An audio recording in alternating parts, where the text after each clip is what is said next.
Que Deus nos abençoe e que realmente, nós possamos a cada dia glorificar o nome daquele que merece todo o louvor, toda a adoração. E é muito importante que nós possamos, tributar a Ele toda a glória e toda a honra, porque apesar de todas as dificuldades que nós estamos vivendo, nós sabemos que Ele é vitorioso e Ele nos concede a sua vitória cada dia mais. Nós vamos estar abrindo a palavra do Senhor para a nossa meditação nessa noite, no Evangelho de João, no capítulo 2. Nós vamos estar lendo 3 versículos, 23, 24 e 25.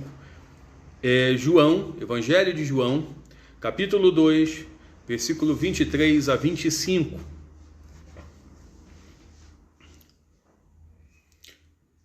Diz assim o texto: Estando Jesus em Jerusalém, durante a festa da Páscoa, muitos creram no seu nome, quando viram os sinais que ele fazia. Mas o próprio Jesus não confiava neles, porque conhecia todos. E não precisava que alguém lhe desse testemunho a respeito das pessoas, porque ele mesmo sabia o que era a natureza humana. Amém? Eu gostaria de meditar nessa noite sobre o seguinte tema: Jesus sabe quem você é. Quando nós olhamos para a palavra do Senhor, esse texto aqui está dentro de um contexto onde Jesus, no início do capítulo 2, ele tinha transformado a água em vinho no casamento lá em Caná da Galileia. Logo em seguida, ele chega em Jerusalém e ele chega no templo e vê toda aquela cena, o templo do Senhor, a casa do Senhor, sendo ali um lugar de comércio, sendo um lugar onde as pessoas estavam ali explorando a fé. E aí a gente sabe daquela cena que é bem conhecida, onde Jesus faz um chicote, com algumas tiras de couro, e ele espanta lá aqueles que eram os vendilhões do templo, espanta os animais, e ele cria todo um clima ali dentro de um momento tão importante que era a festa da Páscoa. O povo estava ali reunido. E muitos começaram a questionar Jesus com que autoridade ele fazia aquilo, e ele diz que a autoridade que ele tinha vinha do próprio Pai, era o próprio Deus que lhe dava essa autoridade. E ele ainda em Jerusalém, por ocasião dessa festa, ele então fez outros sinais. Nós não sabemos qual foi o sinal, até porque João só tinha relatado até aqui um sinal que tinha sido então a transformação da água em vinho. Mas diz o texto que muitos creram no seu nome quando viram os sinais que ele fazia. Certamente, a gente quando olha para os outros evangelhos, a gente vê tanto Marcos como Mateus e Lucas, eles falam de alguns sinais. Aqui, João, ele não fala literalmente ali desses sinais, como eram esses sinais. É claro que no evangelho ele apresenta alguns milagres que Jesus tinha feito, mas aqui, nesse caso, nós não sabemos em que período foi feito esses sinais, mas Jesus já tinha feito alguns milagres e a sua fama corria. E o próprio texto lá no final do capítulo do texto lá de Caná da Galileia, onde Jesus tinha então transformado água em vinho, diz que ali Jesus deu início aos seus sinais e muitos creram no seu nome.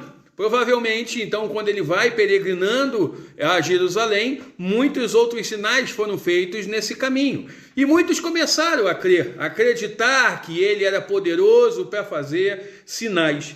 Mas eu creio que a frase fundamental, o centro desse texto, está justamente no versículo 25. E hoje nós vamos fazer o contrário, nós vamos começar de trás para frente. O versículo 25 diz: E não precisava que alguém lhe desse testemunho a respeito das pessoas, porque ele mesmo sabia o que era a natureza humana. Jesus conhece a nossa natureza. Jesus conhece quem nós somos.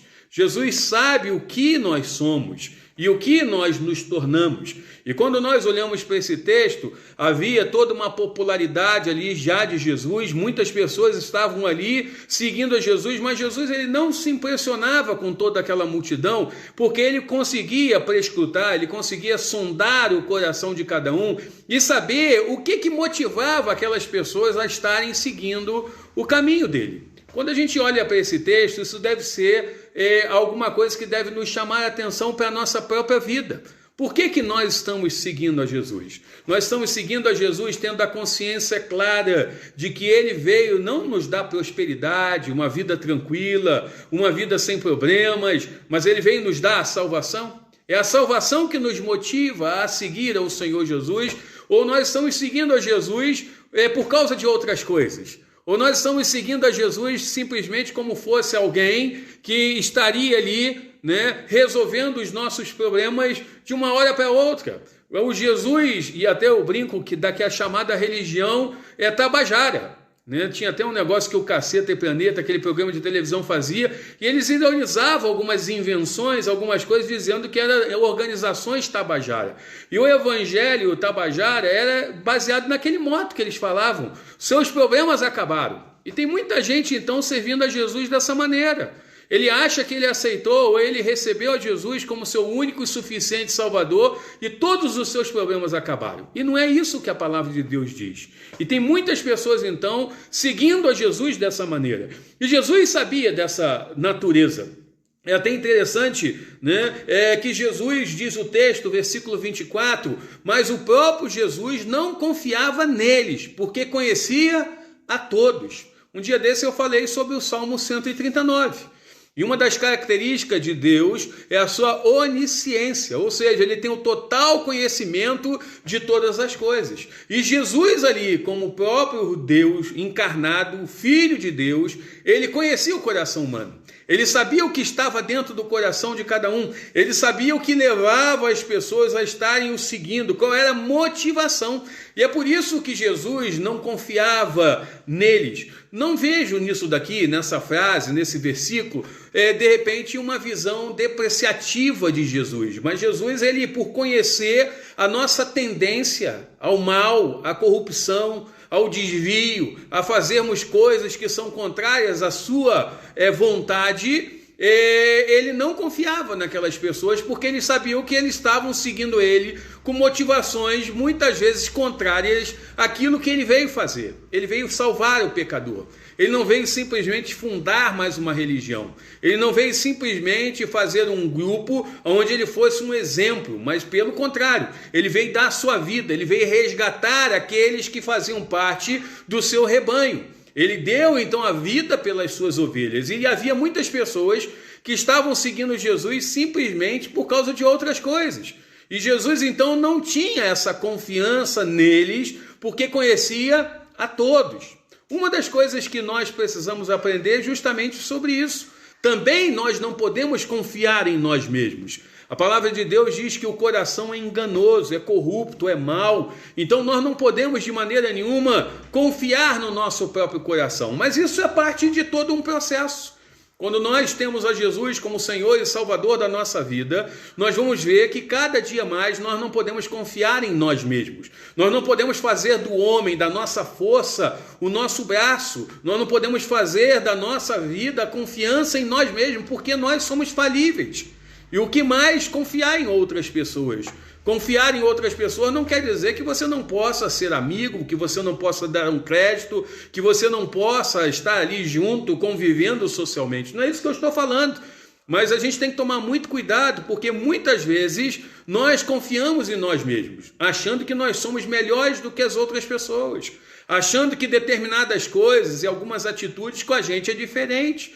Tem gente que se coloca num patamar de superioridade, achando que é melhor do que o outro, e ninguém é melhor do que ninguém. Todos nós somos pecadores, todos nós fomos alcançados pela mesma graça. E quando nós olhamos então para a nossa vida, nós não podemos nos considerar superior a ninguém. Pelo contrário, nós temos que agir com humildade e saber que nós fomos salvos, não é porque a gente é muito bonzinho, não é porque de repente, né, a gente fez alguma coisa que Deus se agradasse. Pelo contrário, nós somos salvos por causa da graça de Deus, por causa do seu amor manifesto na cruz do Calvário. E é interessante que Jesus, ele sabia e conhecia o coração daquelas pessoas, e é por isso que ele não podia confiar. E nós podemos aqui fazer uma lista de coisas que deixa bem claro que estão dentro da natureza humana e que atestam o porquê que Jesus não podia confiar naquelas pessoas. Primeira coisa, a incredulidade.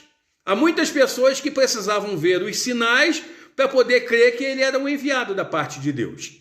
O próprio Senhor Jesus, né, ali sendo desafiado pelas autoridades pelos fariseus, pelos escribas, eles pediam sinais. E Jesus diz assim: eu não vou dar mais nenhum sinal, o único sinal que vai ser dado é o sinal de Jonas. Como Jonas ficou 3 dias e 3 noites na barriga do peixe, assim o Senhor, o Filho do Homem, ficará no ventre da terra. Ou seja, o que ele estava falando? De que não deveria simplesmente acreditar em milagres. Jesus fez muitos milagres. Jesus multiplicou o pão, Jesus acalmou o mar, Jesus ressuscitou mortos, curou paralíticos, cegos puderam enxergar, mas muitas pessoas, mesmo depois de ter visto tantos sinais, eles ainda continuavam a duvidar. E nós, seres humanos, somos incrédulos. E aí muitas vezes nós usamos esse pedido que Deus nos mostra através de um sinal para que a gente possa crer. Isso é muitas vezes a gente está pedindo que Deus prove aquilo que Ele é. E Ele não precisa provar mais nada. Ele é o Senhor de tudo, Ele é o Salvador. Ele é aquele que pode fazer grandes milagres. E eu tenho que confiar nele. E Ele falando então para Tomé, que foi aquele que não acreditou na ressurreição. Ele disse: mais bem-aventurado é aqueles que não viram, mas creram. Talvez eu e você não vimos um sinal espetacular, nós podemos dizer assim, extraordinário, mas nós cremos. E nós cremos porque o Espírito Santo toca no nosso coração e nos leva a crer e acreditar de que Jesus é o Senhor e Salvador da nossa vida. Jesus também, ele não confiava naquelas pessoas e ele sabia que a natureza humana fazia parte também da falsidade. Eles eram hipócritas. Muitos foram criticados por Jesus por causa da hipocrisia. Ou seja, eles viviam uma vida fantasiosa. Nós estamos vivendo num tempo assim também. A gente tem que tomar muito cuidado com a ilusão que o mundo que nós vivemos cria. De nós vivermos aquilo que é glamuroso, aquilo que chama a atenção, aquilo que muitas vezes até foge à essência daquilo que nós deveríamos ser como cristãos, pessoas simples. E aí nós vemos que as pessoas hoje têm vivido uma vida mentirosa, uma vida dúbia, uma vida falsa, uma vida hipócrita, uma vida de fingimento. E Jesus então chamou principalmente os fariseus, que na religiosidade que eles tinham, eles faziam questão de mostrar para outras pessoas que eles eram mais espirituais. E Jesus, conhecendo o coração daqueles homens, dizia que tudo aquilo que eles estavam vivendo era puramente hipocrisia, era fingimento. E quando nós olhamos para a palavra hipócrita, quer dizer aquele que encena, ou seja, ele assume um personagem. E muitos assumiam o personagem da religiosidade, do crente espiritual, daquelas pessoas que muitas vezes se colocavam numa posição de superioridade. E aí Jesus, por conhecer a hipocrisia, a falsidade desses homens, nós vemos mais uma vez que isso testifica que ele não confiava por causa disso. Mas não só isso, a gente vê que Jesus também não confiava, e está dentro da natureza humana também a inclinação para o mal, a maldade. A maldade nasce do coração nosso, do coração sem Deus, do coração corrupto. O pecado nos maculou e nós somos, na nossa essência, maus. Nós fazemos coisas más que vão contrárias à vontade de Deus. Muitas vezes nós queremos até nos vingar, retribuir o mal que nos fizeram na mesma moeda. E quantas vezes nós vemos ali que aqueles que estavam ali, eles queriam retribuir o mal na mesma moeda. E Jesus ensinou a tolerância. Jesus ensinou uma coisa que é desafiadora, não só amar os inimigos, mas orar por eles. E essa oração não é aquela oração que alguns podem na sua cabeça, né, achar que é tipo assim: Senhor, pesa a mão naquele que está me perseguindo. Não era orar, né, aquilo que a palavra de Deus vai nos mostrar que a igreja fez como que uma santa conspiração. Nós vemos que a igreja orando, as coisas foram transformadas. A melhor maneira, né, nós podemos ver de uma igreja realmente fazer com que inimigos se tornem amigos é orando. Nós vemos um exemplo disso. Paulo foi um grande perseguidor da igreja. Depois que ele se converteu, ele se tornou o quê? O maior perseguido por todos aqueles que eram contrários ao evangelho. E eu creio que Paulo se tornou um perseguido não foi à toa, porque a igreja estava orando, não para que ele se tornasse perseguido, mas para que ele pudesse se converter, para que ele pudesse realmente ter uma experiência genuína com Jesus. E assim foi na vida de Paulo. Nós somos inclinados a fazer o mal reside dentro do nosso coração. E como você então vencer, né, essa inclinação para o mal? Só em Jesus. Todos nós somos maus e corruptos. Mas não só isso. Jesus sabia muito bem que a natureza humana estava e fazia parte dessa natureza a inconstância. Nós somos inconstantes. Uma hora nós estamos bem, uma hora nós somos fiéis a Deus, fazemos a vontade de Deus, mas vem a primeira dificuldade, vem o primeiro problema e a gente segue outro caminho. E quantas vezes, né, nós vemos isso na vida até daquelas pessoas que conviveram bem perto de Jesus. Jesus estava ali reunido com os discípulos, né, e ele pergunta então aos discípulos: quem dizeis o povo que eu sou? E aí muitos falaram: é profeta, é Elias, né, isso e aquilo. E Pedro falou: tu és o Cristo, o Filho de Deus. Tá? E aí é interessante que ele faz uma outra afirmação, né? Para onde nós iremos se só tu tens a palavra de vida eterna? Teoricamente, ali nós vemos uma confissão de fé, uma firmeza tremenda. E aí Pedro acrescenta: podem todos te abandonar, porém eu não abandonarei jamais. Jesus, conhecendo a natureza de Pedro, sabendo que não podia confiar nele, falou assim: Pedro, hoje mesmo me negará 3 vezes antes que o galo cante. E quando nós olhamos então para isso, nós vemos que isso se tornou uma realidade. Às vezes nós somos igual Pedro, falamos que nós vamos fazer, que nós vamos ser fiéis, fazemos um monte de propósitos, de promessas diante de Deus, mas na primeira barreira, na primeira dificuldade, nada daquilo é uma realidade na nossa vida. Nós somos inconstantes. Mas outra coisa que mostra também a nossa natureza: nós somos fracos, nós somos frágeis, nós somos, né, muitas vezes inclinados a pecar, a fazer coisas que são contrárias à palavra de Deus, e essa fraqueza está na nossa vida. Até porque sem Jesus, sem a intervenção dele, nós não podemos então vencer o pecado. E Jesus então, sabendo de tudo isso, ele não confiava então em todos aqueles, ele não confiava no ser humano, porque ele bem sabia o que era a natureza humana. E um exemplo disso está justamente no versículo 23. Estando Jesus em Jerusalém durante a festa da Páscoa, muitos creram no seu nome, quando viram os sinais que ele fazia.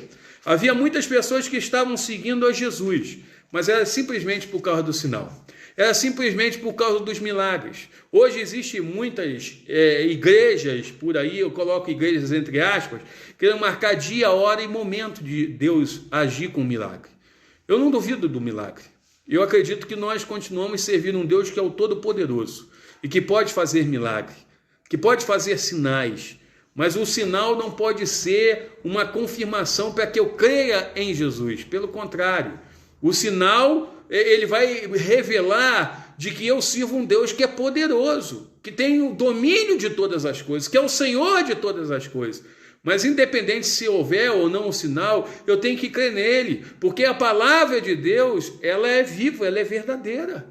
É Deus falando conosco, e eu tenho que olhar para a palavra, e essa palavra, quando a gente escuta, quando a gente estuda, quando a gente lê, é que traz a fé necessária ao meu coração, para que eu possa confiar nele. Um exemplo disso que, um pouquinho mais na frente, Jesus vai lá e multiplica, né, os pães.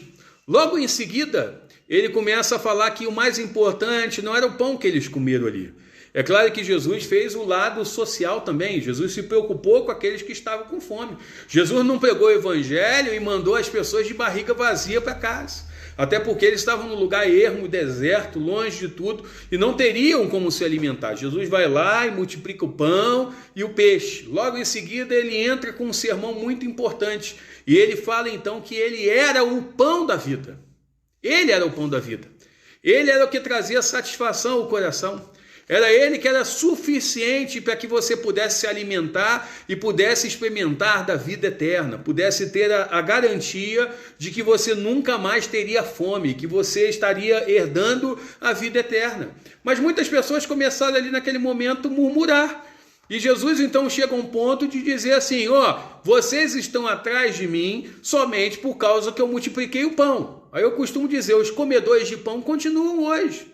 Está cheio de gente que é comedor de pão. Está atrás de Jesus simplesmente por causa do sinal que ele fez. Jesus já tinha constatado isso lá. João, na sua visão, na revelação que ele recebeu do Senhor, ele então declarou isso. Muitos creram no seu nome quando viram os sinais que ele fazia.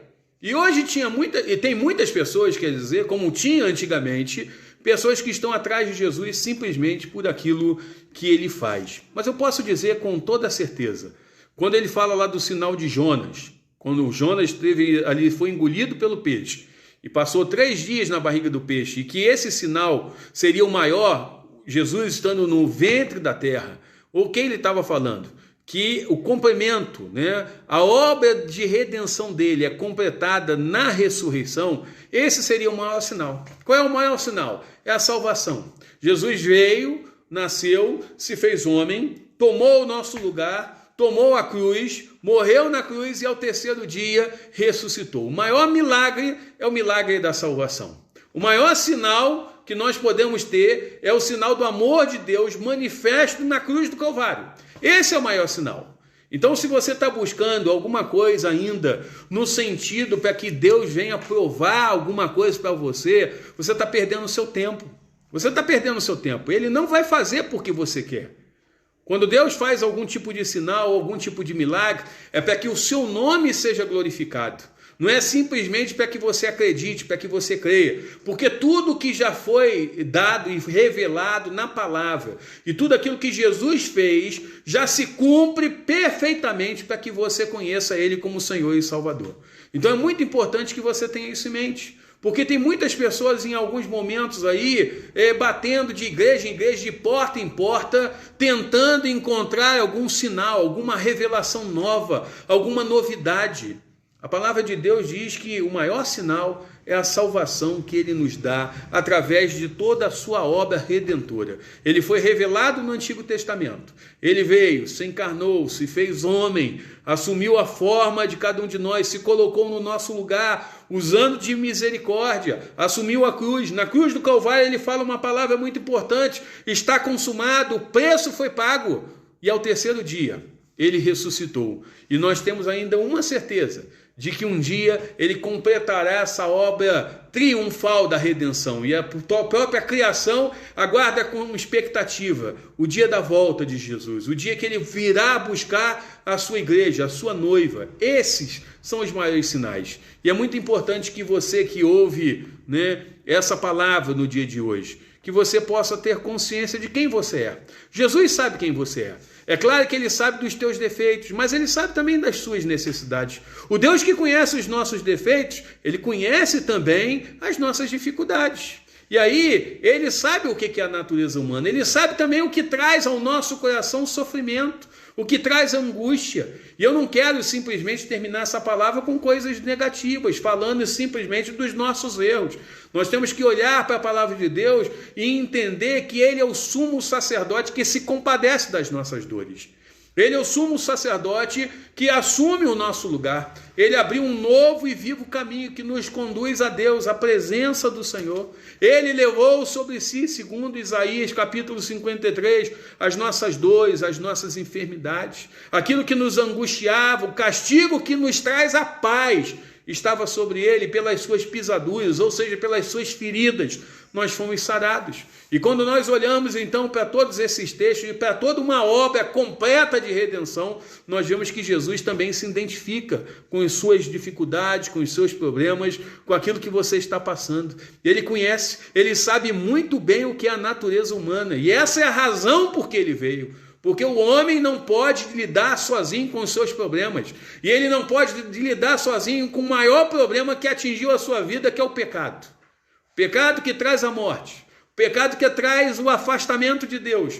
O pecado que engana cada um de nós. O pecado que nos corrompe. Ele veio justamente para dar jeito, para resolver o maior problema que nos atingiu, que é o pecado. Então, eu espero que você que nos ouve nessa noite, que você possa colocar a sua vida diante do Senhor Jesus. Que você saiba, né, de que ninguém precisa dar testemunho a Jesus da sua vida, porque Ele conhece a respeito de você.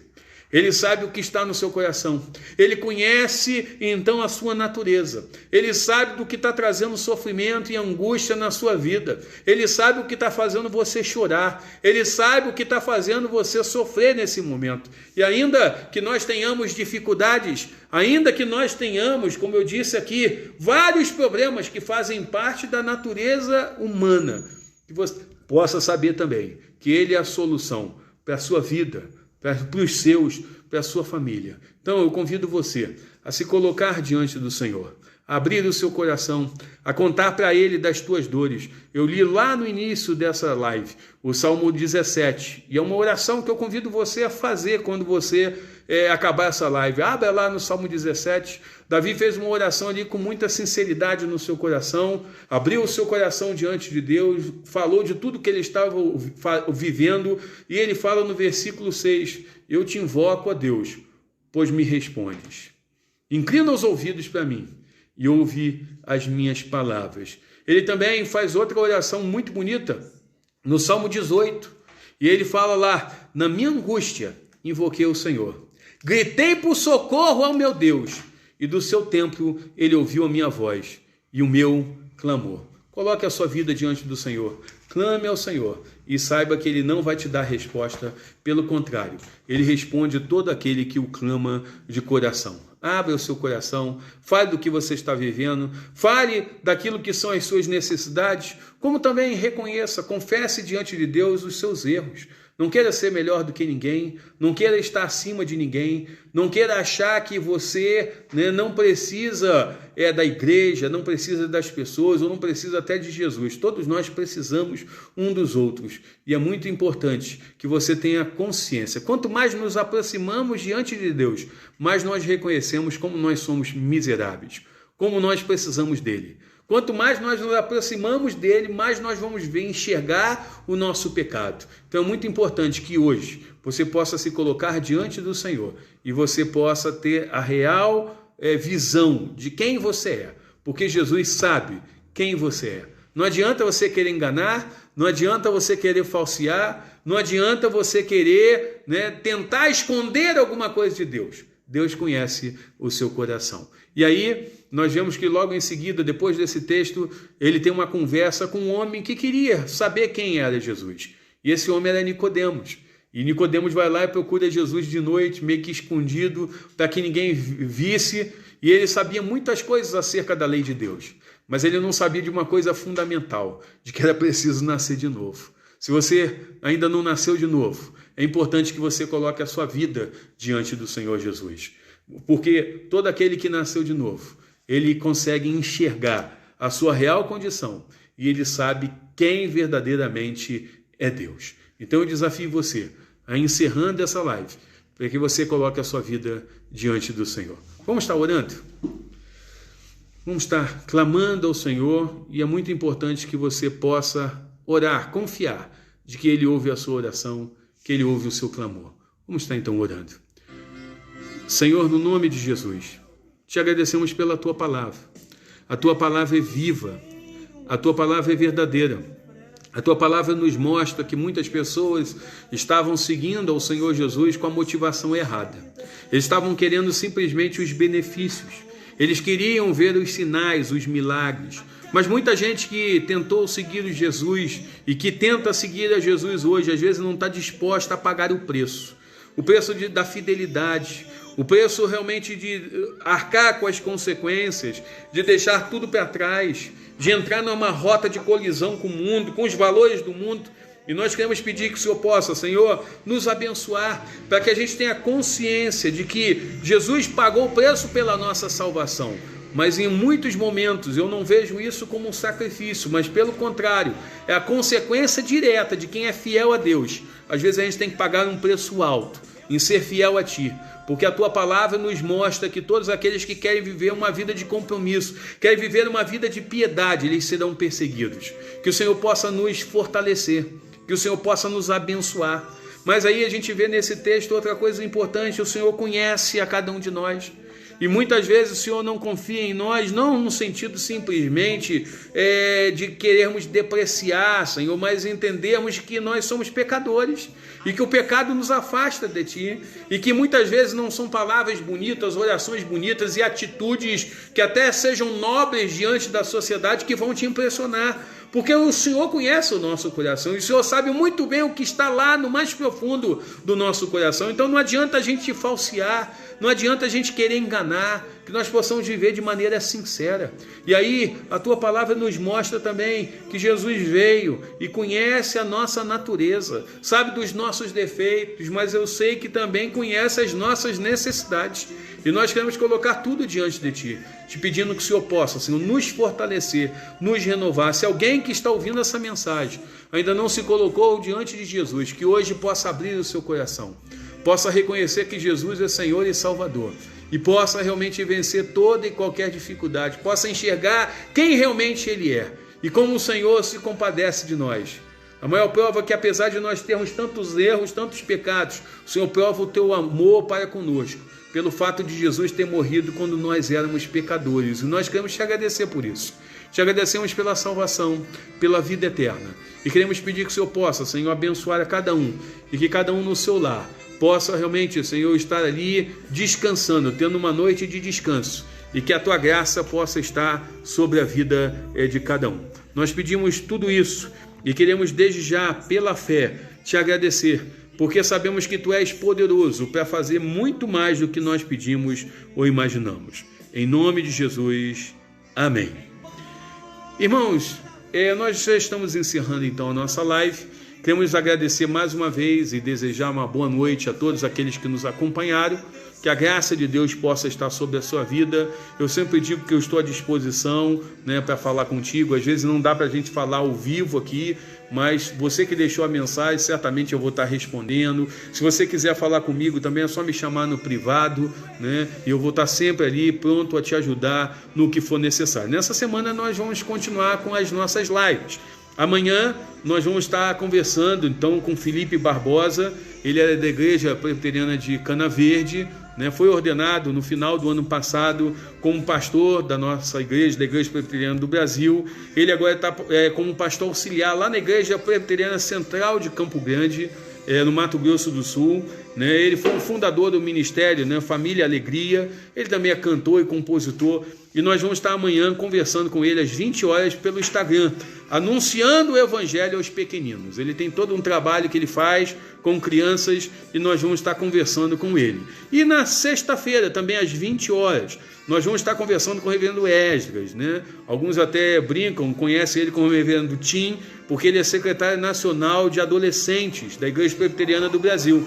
E nós vamos estar conversando sobre o adolescente e os desafios do mundo contemporâneo. Então isso vai ser na sexta-feira no Instagram. Que Deus abençoe e que você possa nos acompanhar, que você possa compartilhar essa live, Fica lá no Facebook e as outras ficam no Instagram. Se você ainda não curtiu, entre lá no nosso Instagram, @MJNXavier, e lá no IGTV você tem todas as lives que a gente já fez. Compartilhe com alguém, Eu creio que isso vai ser uma bênção muito grande. Ou também compartilhe essa live, Mande para alguém. E o nosso intuito é justamente divulgar a palavra de Deus nesse tempo de pandemia. Tantas pessoas que ainda estão distantes da igreja. Nós queremos estar edificando vidas e que você possa nos ajudar na divulgação, então, dessas mensagens. Eu também mando um abraço para o Bruno, Aparecida, manda um abraço para o Bruno, que Deus possa estar abençoando. Eu vi que o Bruno está comendo uns hambúrguer grandão, hein?